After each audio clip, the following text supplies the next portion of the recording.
that we are what? We are what?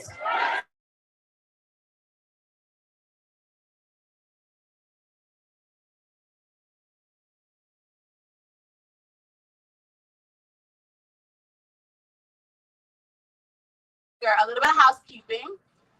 First things first, let's be sure to clean up after ourselves, y'all. We got to take care of this earth, okay?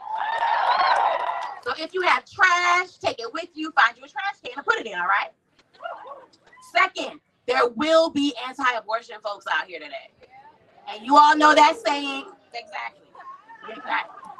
You know the saying, do not feed the trolls. If something arises, find one of these lovely yellow folks in the yellow vest, the marshals. Shout out to the marshals, and they will find our de-escalation folks and take care of that. All right.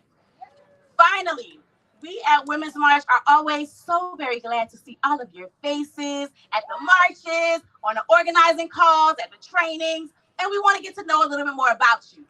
So we put together this cute little quiz that we love for y'all to take for us. It only takes about a minute, and it will enter you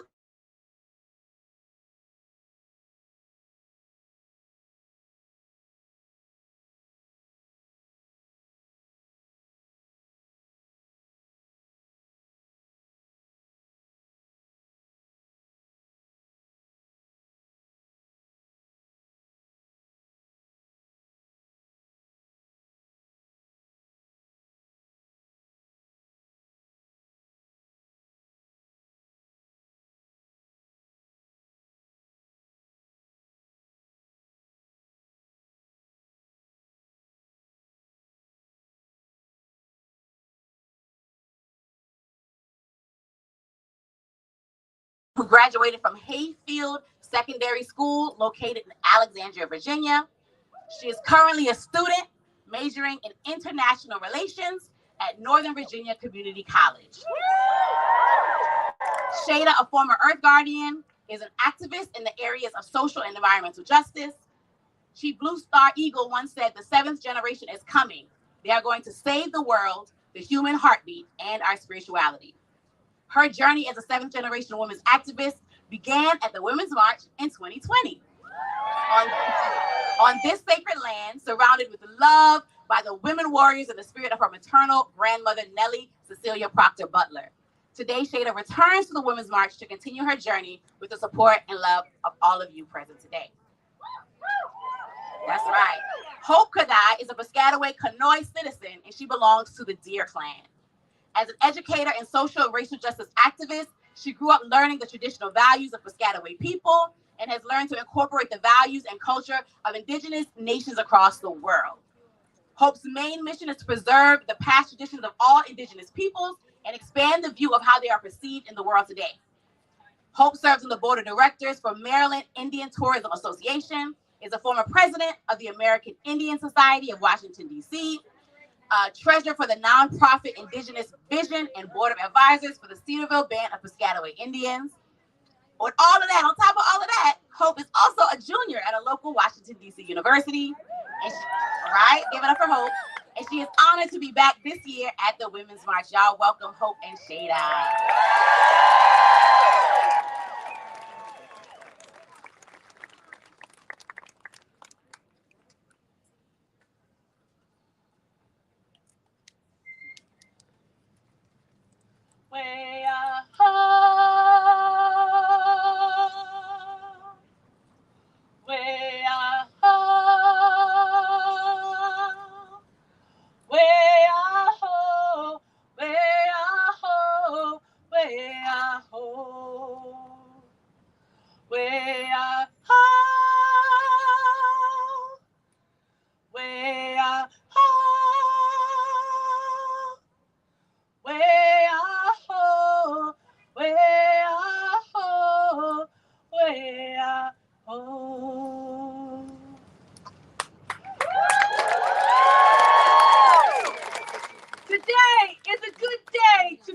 Indigenous.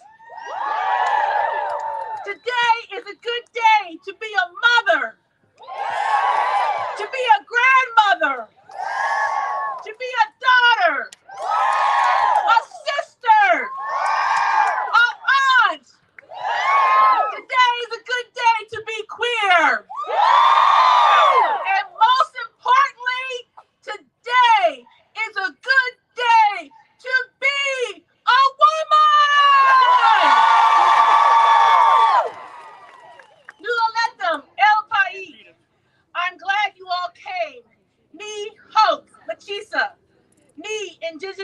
women. My name is Hope. My native name is Machisa, which means fire starter or spark of a flame. And I'm here right now to get this fire started. But before I get it started, I would like to take a moment for a land acknowledgement. A land acknowledgement is a statement that formally recognizes the historical and continuing connection between indigenous peoples and their native lands. I want to share a quote from the documentary film Rock Castle Home. You are always part of a larger story. You are rarely ever going into a place where no one has ever been. This quote is a reminder we here today in this place and in this time are part of a larger story. So in honor of this story, the city of Washington, D.C. was built on the unceded ancestral land of the Nacotchtank people who were connected to the Piscataway Conoy chiefdom. The Nacotchtank people are sometimes referred to as the Anacostia. The word Anacostia is the name which the European colonizers gave instead. The Nacotchtank means town of traders, and it was a trading place for many diverse indigenous peoples. Piscataway means where the waters blend, and Conoy means below the rapids. I'd like to thank the Women's March for continuing the dialogue to honor the ancestors and descendants of all indigenous peoples, who are original and current stewards of these lands, waters, flora, and fauna across present-day North, Central, South America, which includes the Caribbean. By respecting and honoring the ancestors of all people who have come before us and who have existed on this land within the context of different circumstances, especially the African American people who were brought here forcibly against their will. I ask everyone to take a moment and remember the indigenous women who were first violated over 400 years ago, a colonial pathway perfected on us on the Atlantic and was unleashed across Turtle Island. These violations still exist to this present day. However, this now includes women all around the world. Women continue to organize and lead movements in the United States and around the world. Furthermore, women in the United States have been leading the longest running protest movement since 2016. Way to go, Women's March. And by them getting us together in a call to action, we have shown the world that we are and will continue to be the resistance. Even though it has been a year since Dobbs, we are still here fighting for our rights. At times, I don't know about you, but I get tired and discouraged. And I ask myself, am I making a difference? Should I stay in my lane and be silent? And it's times like these when I remember the lyrics of singer-songwriter Milk. I can't keep quiet. No, uh-oh. I can't keep quiet. I'm a one-woman riot. I can't keep quiet for anyone. Not anymore.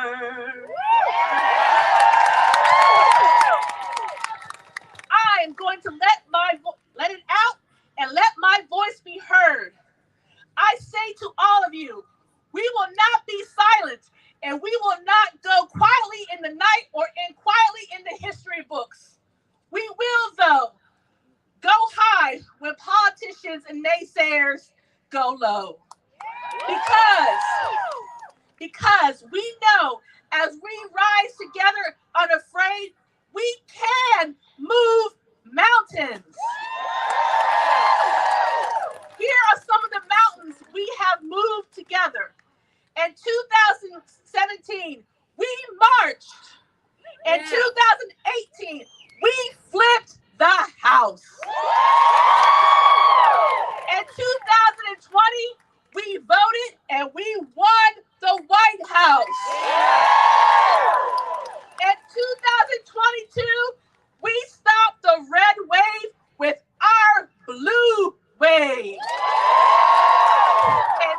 In 2024, we are going to win again. My sisters, love always conquers hate as long as we keep our eyes on the prize. The prize is the freedom to have sovereignty over our bodies. Freedom to decide if and when to grow our families. Freedom to choose who we love and marry. We are still the resistance and we will not go back. Repeat after me. We are still the resistance. We won't go back. We are still the resistance. We won't go back. We are still the resistance. We won't go back. We are still the resistance. We won't go back. We won't go back. We won't go back. We won't go back. We won't go back. We need to continue to show up and continue to march in our truth because we ain't gonna let nobody turn us around, turn us around, turn us around. We ain't gonna let nobody turn us around. Keep on walking, keep on talking, gonna build a brand new world. We're gonna build a brand new world for the future generations of women. There's a Lakota blessing that says, I see a time of the 7 generations when all colors of mankind will gather under the tree of life and the whole earth will become a circle again. At this time, my daughter, Shada, will offer the intergenerational voice of our society of diverse young women. She is part of the next 7 generations and is committed to the rematriation across the world. Viva la resistance! We won't go back! We won't go back. We won't go back! Thank you. Good afternoon. I am Shada. I am so grateful and excited to be here today because I am deeply passionate about human rights. I remain steadfast in my dedication to the cause of Iranian freedom and working towards a better future for the women in America, Iran, and around the world. Over the past 3 years, I have had the privilege to speak at the Women's March, where my speeches emphasize the importance of standing together and not regressing. Now, 1 year after the overturning of Roe versus Wade, we must not lose hope or give up. We must keep the resistance alive until justice is achieved. While there may be discouraging days, we must remember that giving up is exactly what those who oppose what we are fighting for want. We cannot let this happen. Whenever you feel like you cannot make a difference because you are just one woman, I want you to remember this quote by Maya Angelou. Each time a woman stands up for herself, without knowing it possibly, without claiming it, she stands up for all women. Yes. We must honor those who fight for women's rights by standing united. Since the Supreme Court overturned Roe versus Wade, we have witnessed the dire consequences of that decision. It is disheartening to see women suffer and even lose their lives due to the unavailability of abortions, whether by choice or for life-saving circumstances. We have seen medical doctors who support abortion, reproductive rights, live in fear of losing their medical license or harassment for supporting women's choice. Today, we gather here to stand in resistance.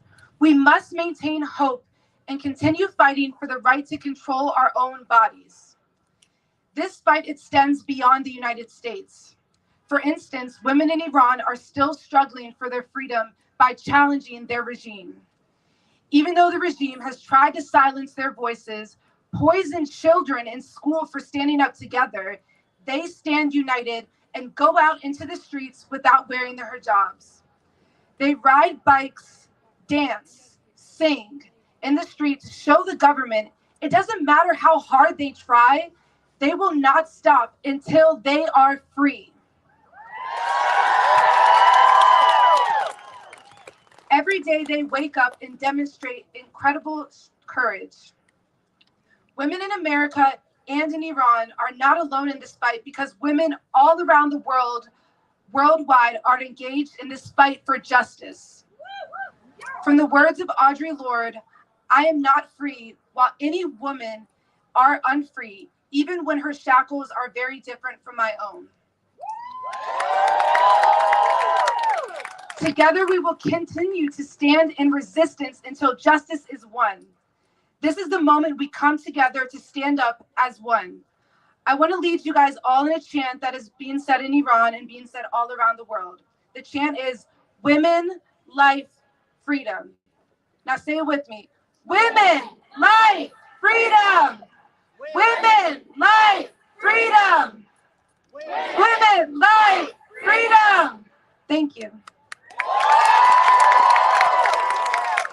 Thank y'all so much, Hope and Shada.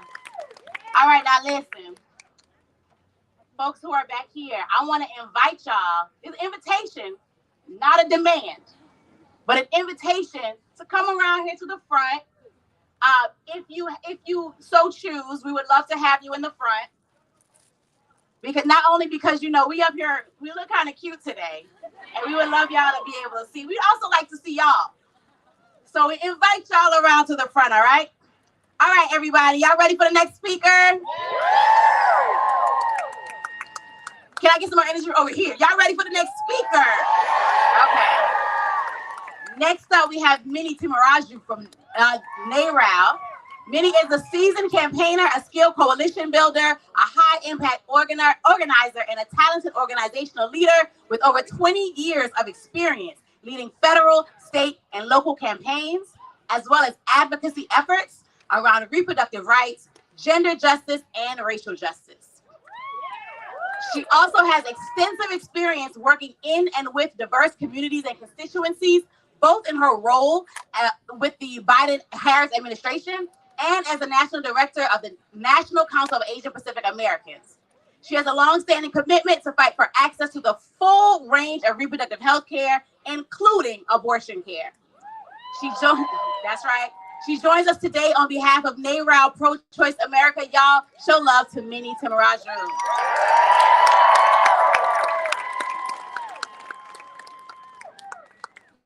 Are we in the afternoon? Good afternoon.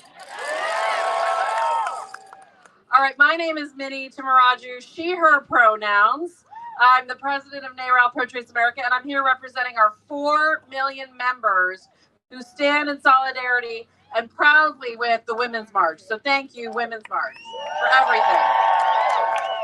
And I see a lot of purple shirts and purple signs, so give it up for the NARAL members here today. Listen, it's been a year since Dobbs. You're going to hear a lot about Dobbs. I know you're here because you already know about the ramifications, but I'm going to give you some top lines, right? Some talking points, some things to make sure you say to your friends and your family who weren't here today. We have 20 states that have banned or restricted abortion in this country since Dobbs. 20. That means 20 states where women and pregnant people can't get access to services when and if they need them, right? That means 20 states where women and pregnant people have to cross state lines to go to other states, where their doctors have to fear prosecution and persecution, and where legislators are trying to keep them trapped in their states because of the choices that they need to make for their health and their families. And that is outrageous. Yeah. But there's another side to it, and I need to make sure I tell it to you.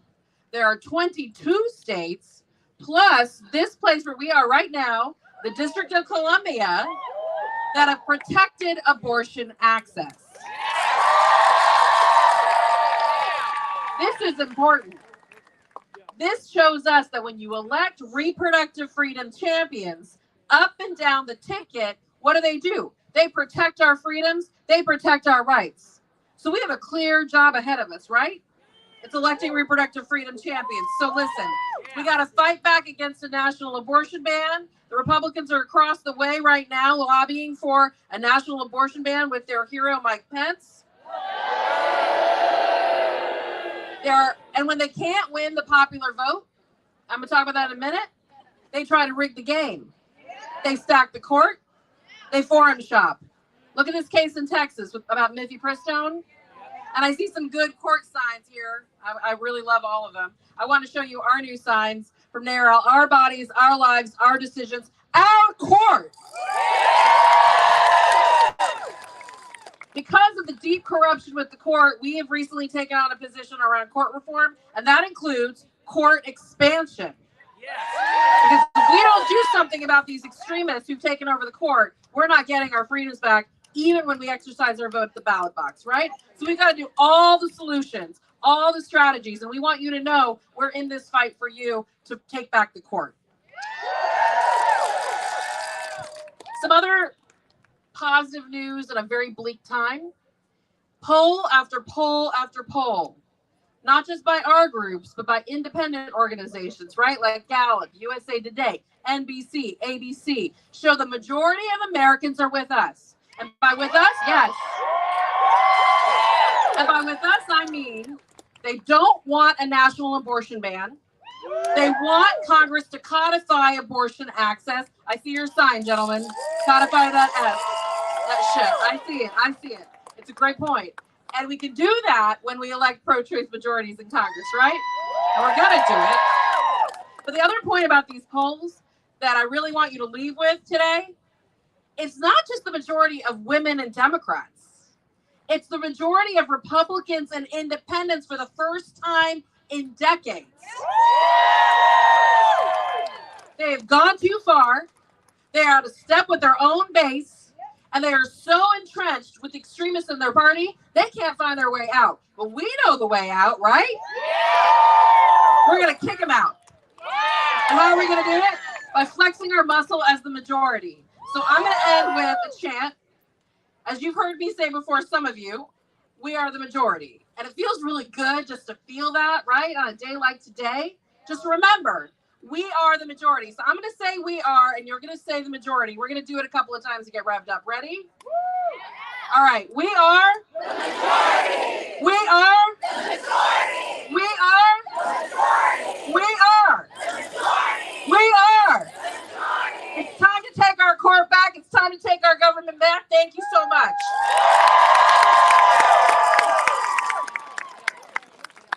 Y'all, one more time for Minnie. We are, in fact, the majority. All right, y'all. Next up, we have Dr. Regina Davis Moss, who is the president and CEO of In Our Own Voice, National Black Women's Reproductive Justice Agenda, and the In Our Own Voice Action Fund. She has more than 20 years of experience in the public, nonprofit, and political sectors, and has dedicated her entire career to advancing complete physical, mental, and social well-being for women of color through research, programmatic initiatives, and the development of innovative strategies for informing health policies. That's right. Her recent book, Black Women's Reproductive Health and Sexuality, a holistic public health approach, explores the impact of government and society on the reproductive health and sexuality of Black women, and offers evidence-based solutions that support Black women in leading healthy and thriving lives. Everybody, please give it up for Dr. Regina Davis Moss. Well, good afternoon, everyone. I'm here representing the Black women's voice.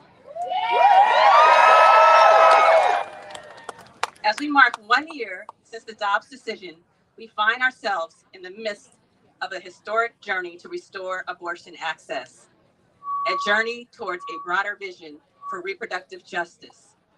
Since the Supreme Court stripped the federal right to an abortion, nearly 24 states have moved to restrict or ban it altogether, meaning more people have been forced to carry unwanted, unviable pregnancies to term, and they have been denied access to potentially life-saving reproductive health care. That can't happen. But this is more than a fight for abortion rights and access. This is a fight for democracy, a fight for civil rights, a fight for human rights. Yes. A fight for reproductive self-determination. And because all of these issues are connected to the lives of Black women, girls, and gender expansive people, we, at In Our Own Voice, National Black Women's Reproductive Justice Agenda, remain steadfast in our fight for reproductive justice for all. Attacks on abortion are just one part of a broad agenda to stifle, dismantle the autonomy, the dignity, the well-being of Black women, girls, and gender expansive people, and we're not having it. No. The same states that have rolled back abortion rights are the same states that withheld access to quality health care, especially maternal health, make it harder to earn a living wage or access affordable child care, have chosen not to expand their Medicaid programs, have the highest child poverty rates in the nation, and these are also the same states seeking to subvert our democracy and restrict our right to vote. Right. As a Black woman, I do not live a single issue life, and no one can articulate their life better than me. For Black women across the country, this moment is just not about abortion. It's about the many interconnected issues that hinder Black women's freedom to lead healthy lives. It's about the human right to control our sexuality, our gender, our work, our reproductive lives. It's about being able to decide when I want to have a child, when I don't want to have a child, and when I want to raise that child, that my child needs to be safe and live in an equitable world. For too many Black women, that's not the case. So stop assuming you know what's best for me.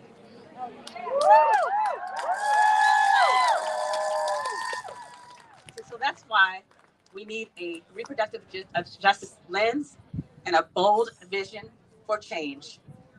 Black women have led this fight since before the overturn of Roe v. Wade, and we're going to continue to show our power at the ballot box. Yes. Black women are the largest voting constituency in the American electorate. Let me say that again. Black women are the largest voting constituency in the American electorate. Every year we register voters, we organize in our communities, and we deliver the votes that give the local, state, and national politicians their jobs.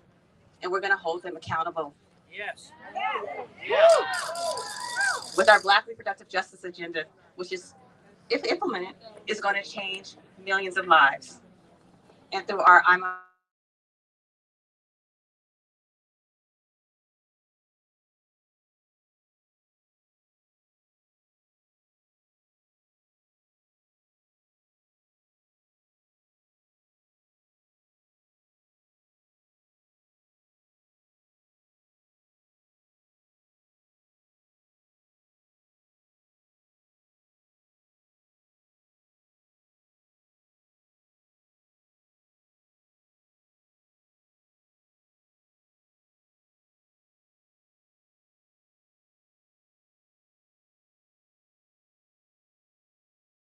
we do? What do we do? What do we do? Come on, y'all. Hey. Woo. Sun came out on us, didn't it? All right. Next up, we have Kristen Rowe Finkbeiner. Kristen is the co-founder and executive director of Moms Rising, a nonprofit advocacy group. That's right. Come on, the Moms Rising members. That's right. A nonprofit advocacy group with over 1 million members across the nation, working to improve economic security, to stop discrimination, and to build a nation where everyone can thrive. She is a frequent public speaker, radio host, and an award-winning author.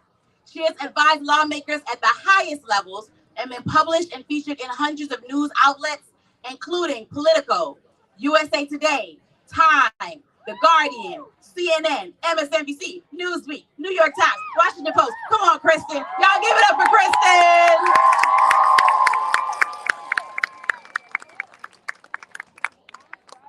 Thank you all for being here today and being the change we need in America. I'm going to start with a little story. Just about a month before my grandmother passed away, when the writing was on the wall about where the U.S. Supreme Court was heading, my phone rang.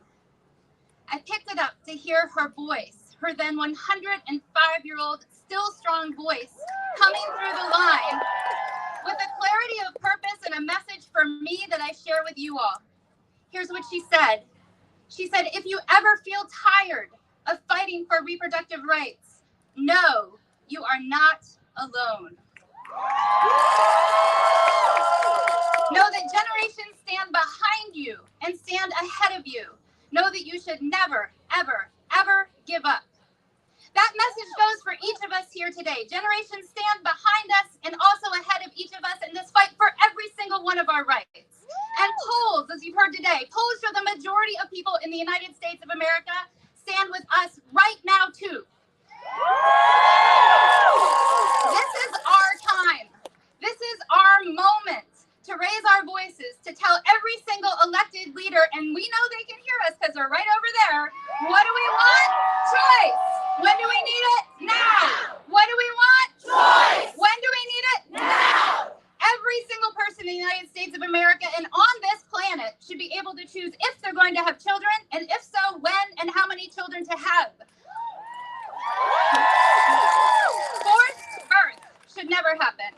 You know it, I know it, and it needs to be said loudly here time and time again in the nation's capital. Bodily autonomy is critically important for ourselves, for our economy, for our families, and for moms.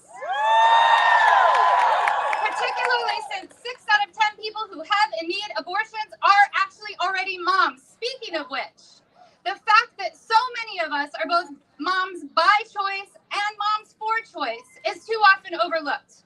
And it shouldn't be, because that's part of our power together. So let's take a little moment to feel that power. Would everybody who is a mom please raise your hand? Now, would everybody who has ever at any point in their life had a mom raise their hand? That is our power. And we know from that power that with persistence, we will be victorious. Make no mistake, our power is urgently needed right now. I joined the choir of people on this stage, looking back, saying it has been 1 year, one very long year, since the U.S. Supreme Court took away our federal right to bodily autonomy by allowing states to ban abortion. It's been a year when having a miscarriage or an ectopic pregnancy became a grave threat to so many of our lives. It's been a year when politicians denied us the prescription medications we so desperately need. It's been a year when for a lot of us, getting an abortion meant traveling hundreds of miles and missing much needed paychecks. And a year when Trump-tainted courts threatened our national access to medicated abortion.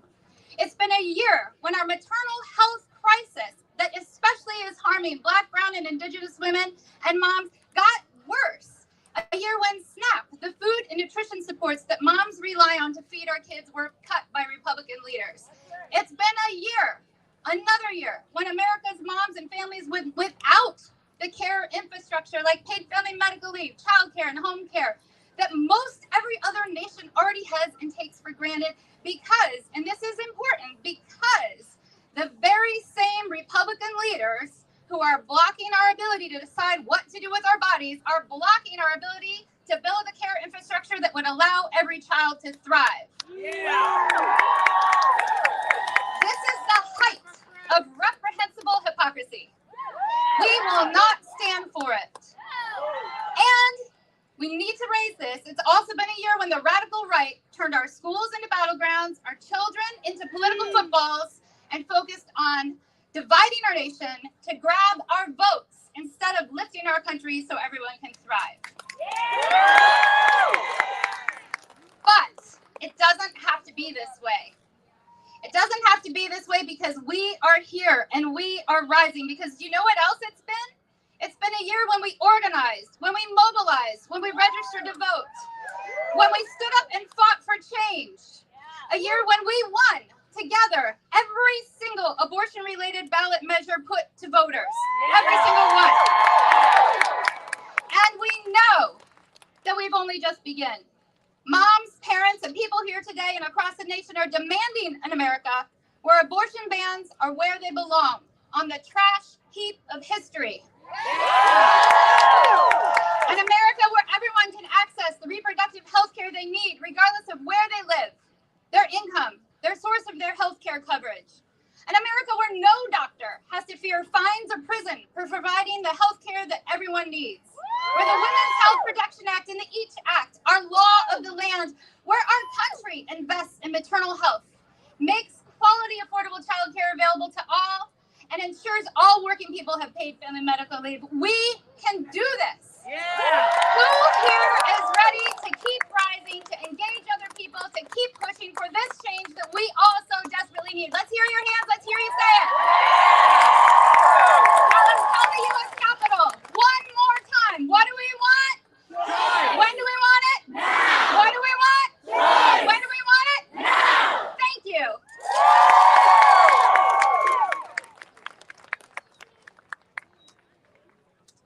All right, y'all. Thank you so much, Kristen.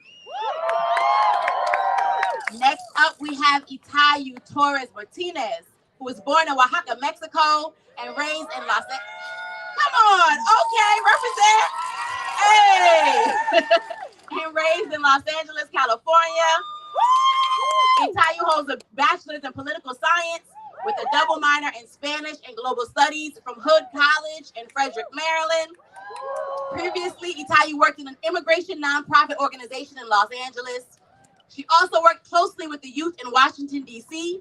as a youth developer for opioid response, opioid use disorder. Itayu is passionate about human rights and has worked closely with nonprofit organizations under immigration rights. Please welcome Itayu Torres Martinez.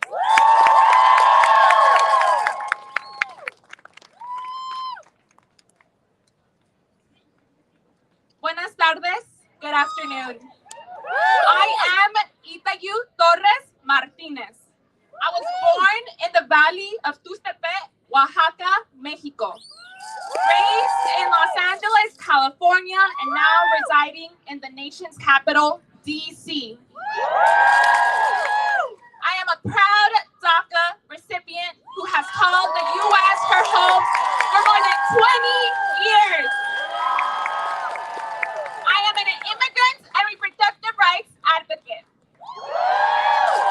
Many of us come to the U.S. to pursue a better future for ourselves and for our families. One where we can contribute to society and follow our ambitions.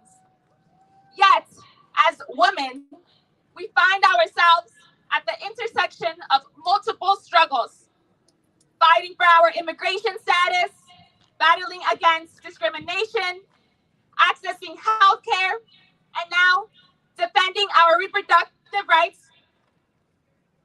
This past year, I've been working closely with the reproductive rights in Latin America, otherwise known as La Marea Verde, the green wave. The movement has become a perfect example that persistence is absolutely crucial. And without the support from one another, our fight wouldn't be possible. The green wave originated in Argentina in 2018, when hundreds of thousands of women and girls came together to urge Argentina's lawmakers to decriminalize and ensure safe access to abortion for all. They tied green pañuelos or handkerchiefs to their wrists and around their necks and took the streets. The color green symbolizes hope, health, and life. And the handkerchief is inspired by the white scarves worn by the mothers of the Plaza de Mayo. After years of tirelessly protesting outside of Congress, day and night, rain or shine, the power of the people won. Argentina made women's rights history in 2020 by legalizing abortion. The news of their victory spread like wildfire, igniting a hunger for freedom and cross borders and echoes across nearby countries. The flame of hope and progress had been sparked, inspiring others to join the fight for women in their own countries. With inspiration from the Argentinian women, they began taking the streets wearing green. They became unstoppable. Since then, abortion abortion has been legalized in Mexico and Colombia. It is clear now the green wave has arrived in the U.S. Like our Latin American allies, we have to be in this for the long haul. It's going to require commitment to show up week after week and month after month. Will you join me in fighting for Beatriz, a young Salvadorian mother who at age 22 had a high-risk pregnancy and was denied access to life-saving abortion in El Salvador? Will you join me in fighting for Esperancita, a pregnant 16-year-old Dominican girl who was denied the chemotherapy she needed to save her life? And will you join me in fighting for the hundreds of people whose lives have been put at risk since the fall of Roe? We are here to stay, and we are ready to fight until there is justice for all. Are you ready to grab your green pañuelo and begin the fight of your lifetime? When women's rights are under attack, what do we do? When women's rights are under attack, what do we do? Thank you. Thank you so much, Italia. One more round of applause for Italia, please, y'all.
NMAF is made up of nearly 100 grassroots organizations providing abortion funding and logistical support to people who want and need them before Roe, during Roe, and post-Dobbs.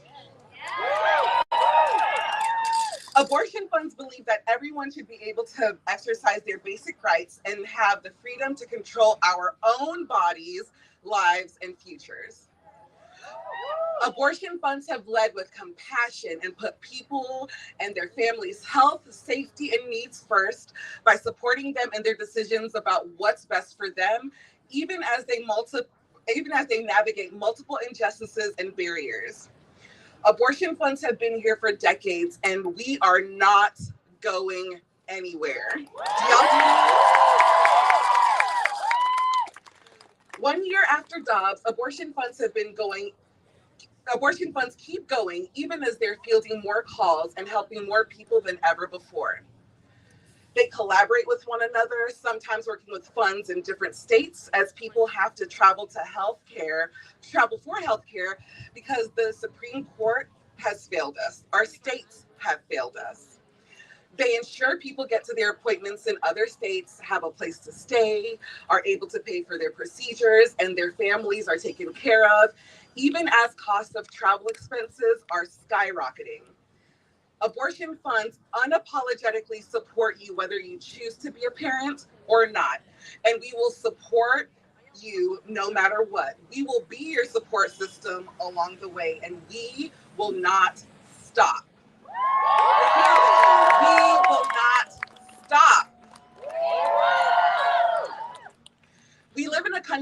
Black, Indigenous, and people of color, young women, people who are trans and gender expansive, folks from poor, rural, working class backgrounds are harmed by a healthcare system that has shown us time and time again that our lives, our bodies, and our choices do not matter. Well, guess what? Abortion funds know that we matter. No hustling should be allowed when trying to navigate basic health care. Abortion should be available, accessible, and acceptable, and we should not have to normalize traveling out of your town, your state, or your region for basic health care, period.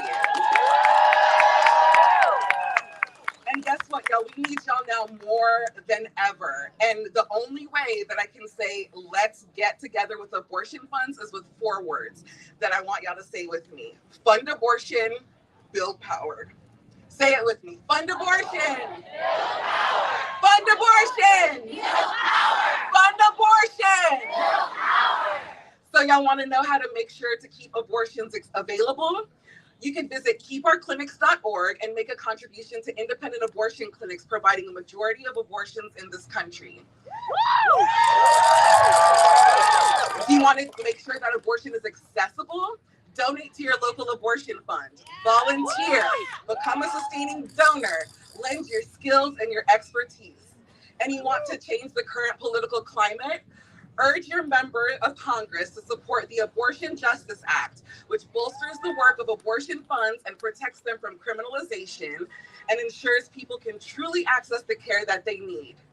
Thank you all so much for showing up unapologetically for our human right to bodily autonomy.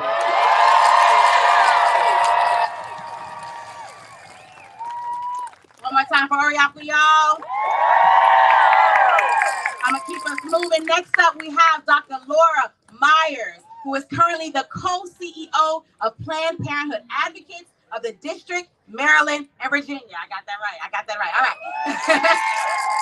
Prior to that, Laura was CEO of Planned Parenthood of Western New York. She also served for 12 years as an elected member of the Amherst Central School District Board of Education in New York State. Dr. Myers was the recipient of the Washington Women of Excellence Award earlier this year, and in 2022, the recipient of the Ruth Green Award, an award established in memory of a longtime Planned Parenthood CEO to honor an affiliate CEO for their outstanding achievements in service to the Planned Parenthood movement. Please welcome Dr. Laura, y'all.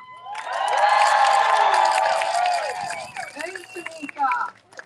Thank you all for being here and showing up. It's so terrible important. As Tamika said, I'm Dr. Laura Myers, and I'm the proud CEO of Planned Parenthood Advocates of the District, Maryland, and Northern Virginia, your local Planned Parenthood.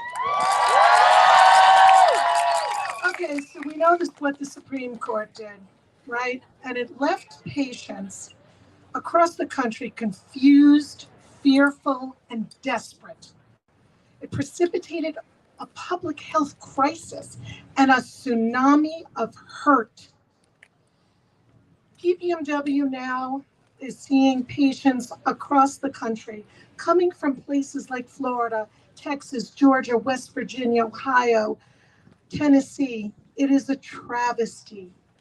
Recently, we saw a patient who, with her partner, got into the car with three small children and drove from Florida to come get an abortion here in the district. That is tragic. No one should have to do this. And it is because a small minority of extremist politicians have enacted these cruel abortion bans.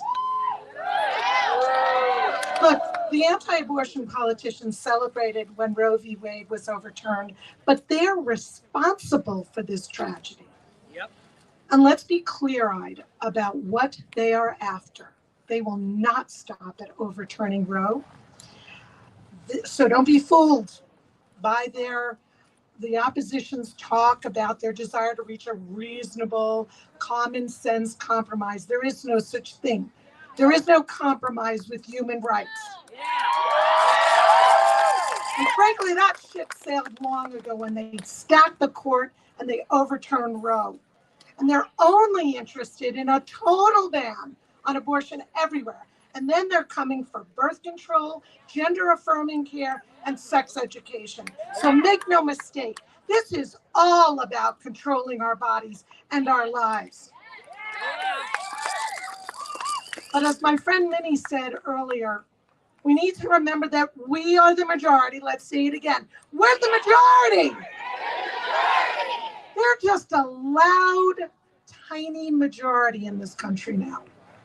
And they are desperate to hold on to power, and we're not going to let them. But how we fight back over the next 2 years will lay the foundation for the fight to reclaim our rights over the next 20. Look, I want my granddaughters, I have two-year-old Nora and 4-month-old Avery, to be able to have the freedom to make their own decisions about their lives. I want this for all people. I want us to live in a world where equity is a reality. I want us to live in a world where a person's right to dignity, justice, and autonomy is fully recognized and protected. I want a world where accessing healthcare doesn't depend on who you are and where you live. And that's what we're working towards, all of us, working towards every day, with every election, with every push for DC statehood, with every hard conversation with a friend, a family member, or somebody in your congregation. Are there any Marylanders here? All right, we got to get ready. Abortion's going to be on the ballot next year. So wherever you live, we need to take action. You're going to hear lots of ways to get involved from many of these colleagues up here today. And let me offer a few. Definitely support your local abortion funds. Big shout out to DCAF, DC Abortion Fund. Sign up to volunteer with us. We have activism happening all over the DMV. Plan to vote. The reality is elections matter. They determine the makeup of the courts, the futures for you and our children. There's an election in Virginia this November. Virginians? Any Virginians here? Yeah! Make a plan to vote. Get everybody you know out to vote. Abortion's on the ballot, as I said, in Maryland. Get out the vote. Get everyone you know to get out the vote. There's a presidential election next year. Make your plan to vote, right? We talk about the resistance. The best way to resist is to vote. Vote them out. And when elections are over, we need to hold our elected officials accountable.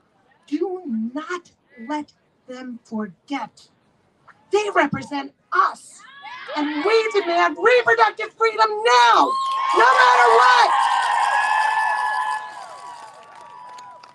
Thank you so much, Dr. Laura. Shout out to all the Virginians and the Maryland residents up in here and the DMV folks. Shout out to all the local folks. All right. Next up, we have Lupe Rodriguez. Lupe is a scientist with an activist heart dedicated to seeing all people live in full salud, dignidad, y justicia. Did I say that right? All right. She is currently the executive director of the National Latina Institute for Reproductive Justice. Born in Mexico City, Lupe immigrated with her family to San Jose, California, to seek medical care for her brother. A self-proclaimed disruptor with a passion for change, Lupe pivoted from science to pursue social justice policy work in Mexico and California. Lupe worked as Director of Public Affairs and later Vice President of Public Affairs at Planned Parenthood Valmonte. Lupe earned a BA in neurobiology from Harvard University. She serves on the Community Advisory Board for the Center for Clinical Research at Stanford and was the Commission on the Status of Women and was the chair, of the Commission on the Status of Women in Santa Clara County and treasurer of the Board of Directors for California Latinas for Reproductive Justice. Please welcome Lupe Rodriguez.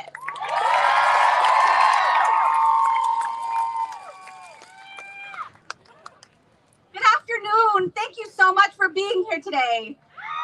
Thank you. As mentioned, my name is Lupe M. Rodriguez, and I am very, very proud to be the Executive Director of the National Latina Institute for Reproductive Justice and a longtime advocate for reproductive health, rights, and justice.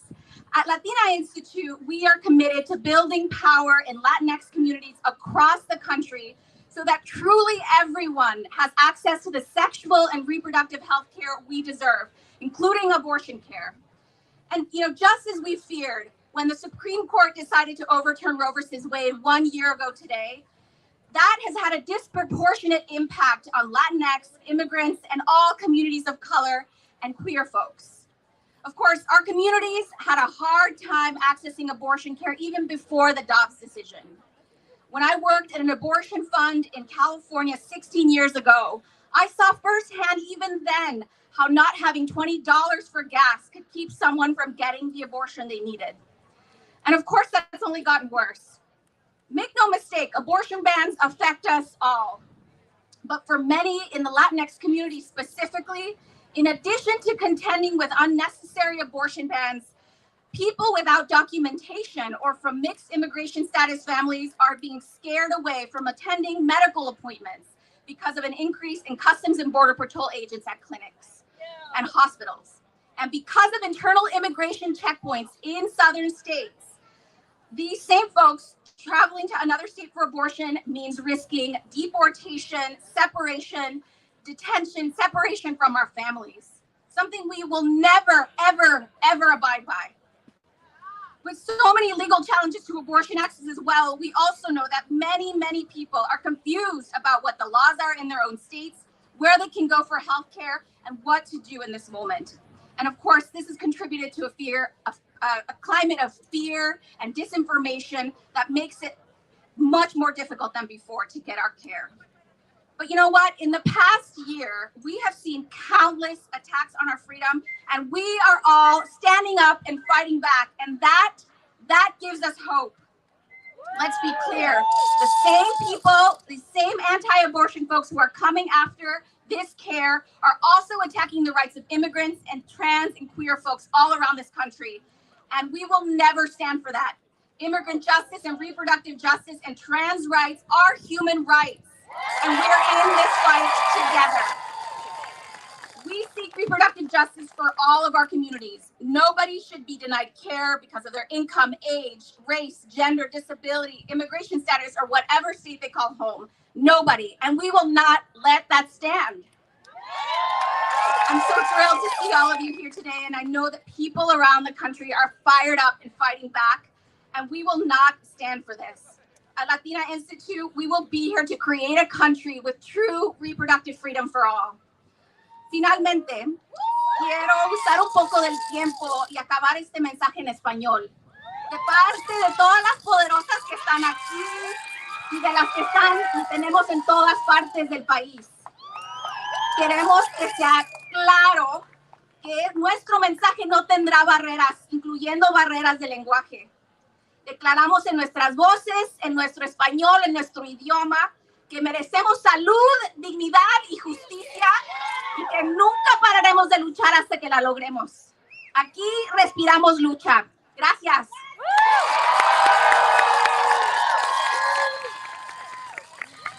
One more time for Lupe. How y'all doing?